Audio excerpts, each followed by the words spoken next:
కానీ ఒక point sir, సరే ఇప్పుడు జగన్ వస్తాడా లేదంటే చంద్రబాబు నాయుడు గారు దీనికి ఎన్ని తరాల పాటు ఉంటాడు ముఖ్యమంత్రి అనేది పక్కన పెడితే, అక్కడ ఉన్నటువంటి ఇప్పుడున్నటువంటి ప్రధానంగా రైతులకు సంబంధించి వాళ్ళు ఉన్నటువంటి సమస్యలకు సంబంధించి 10 ఏళ్ల పాటు ఈ అంశాలన్నింటినీ కూడా వాళ్ళు ఇబ్బందులు ఫేస్ చేస్తూ వచ్చారు. ఇప్పుడు ఆల్రెడీ ప్రభుత్వం వచ్చింది. ఒక నెల ఆగితే ఈ నెల ఆగితే ఏడాది కూడా పూర్తయిపోయే పరిస్థితి వస్తుంది. సో ఏడాది కూడా పూర్తవుతున్న తరుణంలో ఆల్రెడీ ఇన్ని వేల కోట్లు పెట్టి అక్కడ రాజధాని నిర్మాణం కోసం వాళ్ళు పనులు అన్ని ప్రారంభిస్తూ ఉన్నారు. కొన్ని కంపెనీలు వస్తాయి అంటున్నారు. ఇలాంటి సచివాలయ సెక్రటేరియట్ ఇలాంటి హైకోర్టు లాంటి భవనాలను కడతామన్నారు. ఇవన్నీ ఓకే, ఇవన్నీ రాజధానిగా నిర్మించడానికి ఓకే.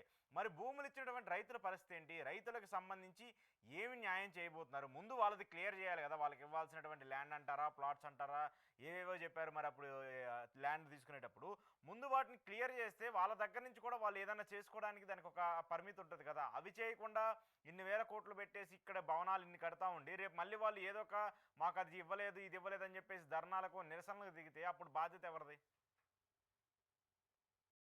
వాటిదంటే రైతులకు ఇవ్వాల్సింది రెండు.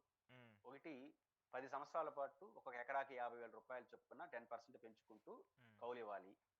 అది దాదాపు అటు ఇటుగా ఇస్తున్నారు. 2 ప్లాట్లు ఇవ్వాలి. ఒక ఎకరాకు 3 ప్లాట్లు ఇవ్వాలి. ఒకటి కమర్షియల్ ప్లాట్, ఒకటి కమర్షియల్ ప్లాట్, 2 హౌసింగ్ ఏరియాలో ప్లాట్స్. అంటే 3 ప్లాట్లు ఇవ్వాలి. అంటే 1,00,000 ప్లాట్లు రెడీ చేయాలి. 34,000 ఎకరాలు అంటే దాదాపు 1,00,000 చిల్లర ప్లాట్లు రెడీ చేయాలి. అంటే అంటే 1,00,000 ప్లాట్లుగా డివైడ్ చేయాలి. ఆ 1,00,000 ప్లాట్లలో ఒక 30,000 ప్లాట్లు కమర్షియల్ ఏరియా, ఇంకొక 60,000-70,000 ప్లాట్లు హౌసింగ్ ఏరియాలో ఒక్కొక్క రైతుకు ఒక్కొక్క ఎకరాకి 3 ప్లాట్లు చొప్పున ఇవ్వాలి. వాళ్ళ భవిష్యత్తు అదే. పాయింట్ ఏంటంటే ఫస్ట్ 1,00,000 ప్లాట్లు వేయాలంటే మొత్తం బైఫర్కేషన్ చేయాలిగా. ఈ 50,000 ఎకరాల్లో మొత్తం బైఫర్కేషన్ చేసి డివిజన్ చేసేసి, అంటే ఒక్కొక్క ఎకరా కనీసం 2 కోట్ల రూపాయలు పెట్టుకున్న 2 కోట్లు ఒక ఎకరాకి. మీరు కూడా ఏదైనా రియల్ ఎస్టేట్ వాళ్ళు అడిగి చెప్తారు. కనీసం ఒక ఎకరాని, అదో రాజధాని ప్రాంతం కాబట్టి కొంచెం రోడ్లు ఇవన్నీ ఎక్కువ ఉంటాయి. కాబట్టి 1 కోటి రూపాయలు పెట్టుకున్న ఒక ఎకరాకి సింపుల్ గా మామూలు 2 కోట్లు లెక్కేస్తారు. మీరు 1 కోటి రూపాయలు పెట్టుకున్న 50,000 ఎకరాలు చేయాలి. మీరు వచ్చి 30,000 ఎకరాలు, ఈ 20,000 ఎకరాలు కూడా చేయాలి కదా. ఇప్పుడు అన్ని కలిసిపోతాయి. రైతుల భూములు అవేమి ఉండవు. అన్ని కలిపిపోతాయి కదా. అన్ని కమర్షియల్ అవన్నీ వేడి చేసేది చేయాలంటే కనీసం 50,000 ఎకరాలంటే 50,000 కోట్లనే కావాలి కదా. గత ప్రభుత్వం చంద్రబాబు గారు ఉన్నప్పుడే 48,000 కోట్లు అవుతుంది అంచనా సరే. ఇది బైఫర్కేషన్, ఫ్లాట్లు, రోడ్లు ఇవన్నీ వేసేదానికి. ఇవి వేస్తే తర్వాత ఇప్పుడు అసెంబ్లీ సెక్రటేరియట్ ఇవన్నీ సెకండరీ. ఇప్పుడు దానికి వెళ్ళిపోయినారు. దీనికి ఎప్పుడు ఇవ్వాలి వాళ్ళకి? ఇవ్వాలంటే కనీసం 20-30 వేల కోట్ల రూపాయలు ఈ మౌలిక వసతులు ఖర్చు పెట్టాలి. ఖర్చు పెడితే అప్పుడు ప్లాట్లు డివిజన్ అవుతుంది. అప్పుడు వాళ్ళకి ఏ ప్లాట్లు ఇవ్వాలో ఇస్తారు. అంటే దీనికి సంబంధించిన నిర్దిష్ట హామీ ఇకపోతే రైతులకి ఇప్పట్లో న్యాయం జరగదు. స్పెసిఫిక్ గా చేయకపోతే నిర్దిష్ట హామీ ఇవ్వడం కాదు, దాని డబ్బులు కూడా కనీసం 20-30 వేల కోట్లు కేటాయిస్తేనే ఈ వర్క్ ఇది ప్లాట్ల డివిజన్ జరుగుతుంది. అప్పుడు వాళ్ళకి ఇస్తారు.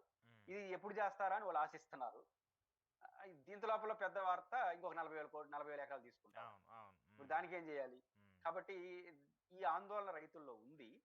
బట్ వాళ్ళ ఆందోళన ఇప్పట్లో బయటపడదు. ఎందుకంటే వాళ్ళకి ఒక ఆశతో ఉన్నారు. ఈ రోజు అయితే రేపైనా ఇస్తారు కదా. ఇప్పుడు జగన్మోహన్ రెడ్డి గారు ఆపేసినాడు కాబట్టి అమ్మయ్య మళ్ళీ తిరిగి ప్రారంభిస్తున్నారు, ఏదో జరుగుతుంది, మళ్ళీ ఇది స్టార్ట్ అయిపోతే మళ్ళీ మెల్లిగా మన ప్లాట్లు కూడా మనకు వస్తాయి అనేది వాళ్ళు ఆశగా ఉండొచ్చు. బట్ ఇది ఇప్పట్లో అమరావతి రైతులకు ప్లాట్లు అనేది ఈ శాశ్వత పరిష్కారం ఇంకా కొంత టైం, ఫైనాన్స్ సిచ్యువేషన్ రీత్యా టైం పడుతుంది అనేది మాత్రం నాకు అనిపిస్తుంది. ఓకే ఓకే కానీ ఇది చాలా కాంప్లికేషన్స్తో కూడుకున్నటువంటి అంశం. మరి దీన్ని చూద్దాం ఎలా నడుస్తుంది, ఏం చేస్తారు అనేది కూడా. Thank you sir, thank you very much. ఇది పురుషోత్తమ రెడ్డి గారు.